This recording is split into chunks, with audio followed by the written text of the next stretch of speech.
So, when I said in that impressions video that Cronos was hard to put down, what I meant to say is that for me personally, it was impossible to put down. The further in I got, the more hungry I became to unravel the Traveler's mystery, and I spent most of my weekend trudging ahead through all manner of spooky environments, desperately clawing my way to the end credits. And you know what?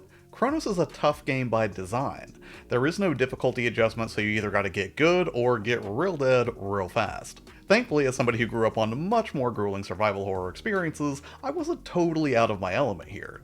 But if you didn't grow up on the Resident Evil's original entries, or you're just struggling with how to navigate some very spooky environments with mutated horrors just constantly bearing down on you, you might feel very out of your element. So that's what today's video is all about, just a few tips that I put together to help you survive and indeed thrive in the unsettling wasteland of Cronos' anomalies without getting frustrated to the point of relegating it to your backlog. So let's start off with some basic strategies before we get a little bit more nuanced.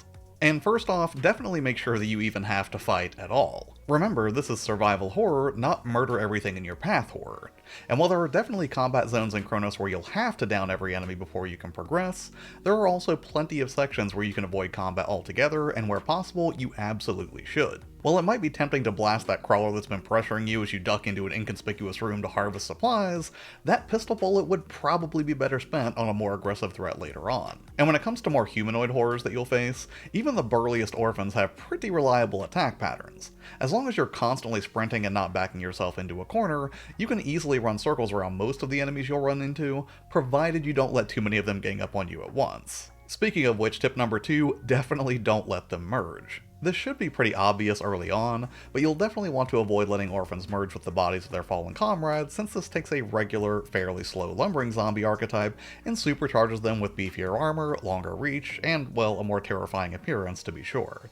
Sometimes this is unavoidable as you only have so many torch charges early on, and you can't nuke every body you find laying around every time. But if you do find yourself in a fight with multiple foes and notice one of them using their tendrils to try to merge with another one, do your best to prioritize that target first to interrupt the merge, either with a well-placed charge shot or rushing them with a torch blast from your suit. You're not likely to prevent every merge, since some of these fights can get pretty hairy, but even if you can prevent a fraction of them from powering up like they're getting their morning coffee, you'll be in much better shape. Tip number 3, don't be afraid to double back to the safe room.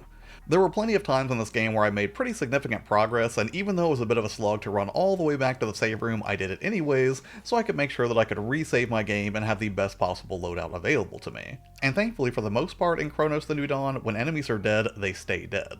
And while it definitely adds to the length of time you'll take to actually finish the game, rest assured you will definitely be doing so in a safer way, conserving more resources for the long haul or bigger boss battles. Tip number 4, prioritize the shotgun and pistol early on.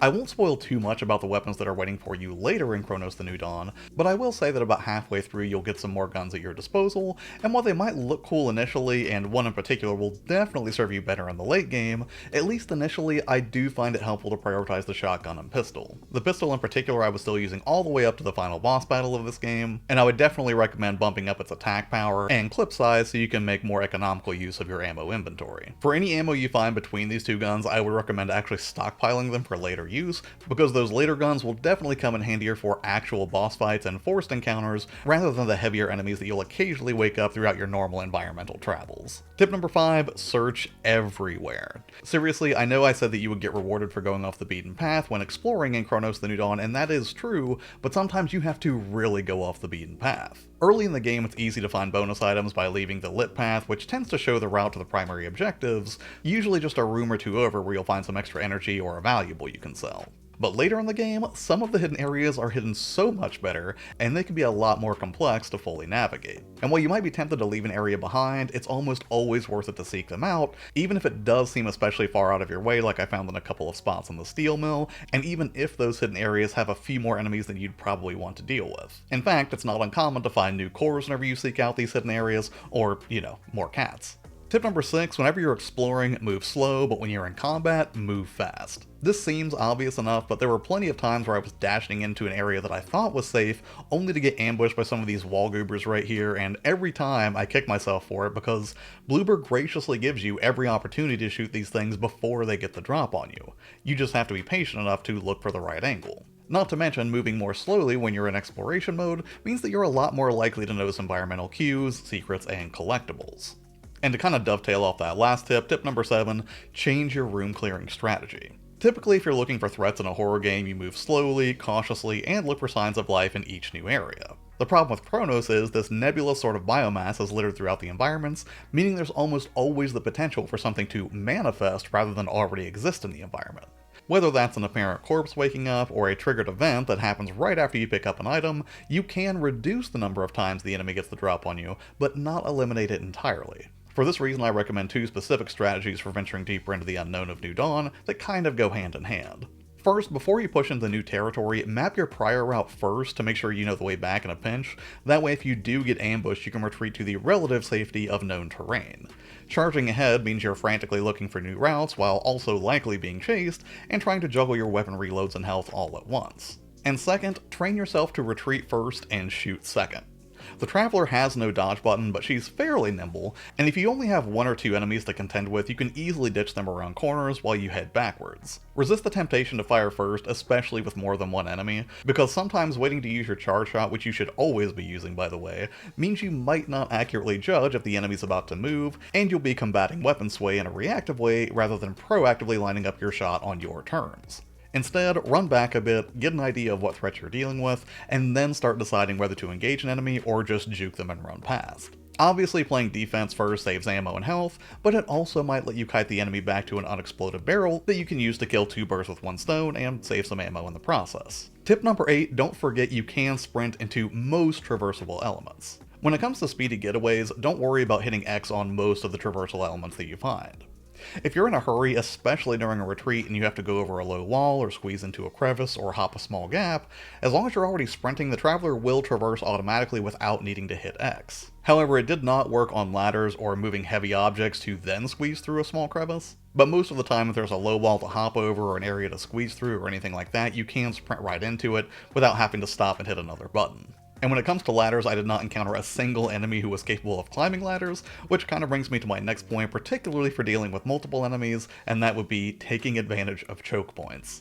In Cronos, wide open areas and narrow interiors both have their pros and cons, but whatever type of environment you're fighting in, try to lure enemies into a group together.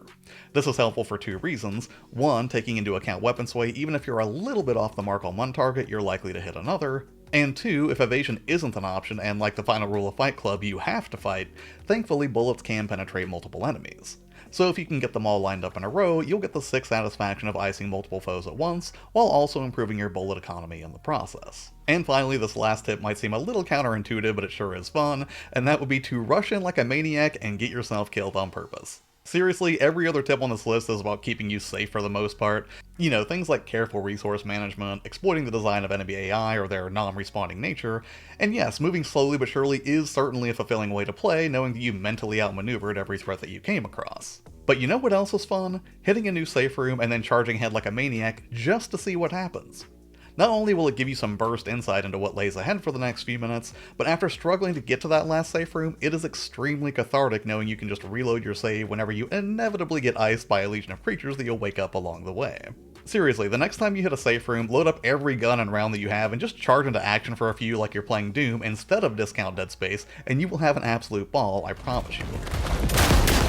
And that's going to be it for this one. Cronos is a stiff challenge to be sure, but not an insurmountable one. And provided you go in with a tactical mindset rather than constantly having a Doom guy mentality, you'll definitely be able to see it through to the end to unravel the Traveler's mystery. Coming up on the channel, we'll be taking a look at the new CD keys, which is now called Loaded, and by extension some recent Steam Deck pickups, before we start heading into all things spooky for October. As always, thank you so much for your time and watching videos here on the channel, especially this one since I almost never do tips videos for specific games, and I am trying to experiment with some new formats here on the channel. But with all that being said, take care, have an amazing day, and I will see you on the next one.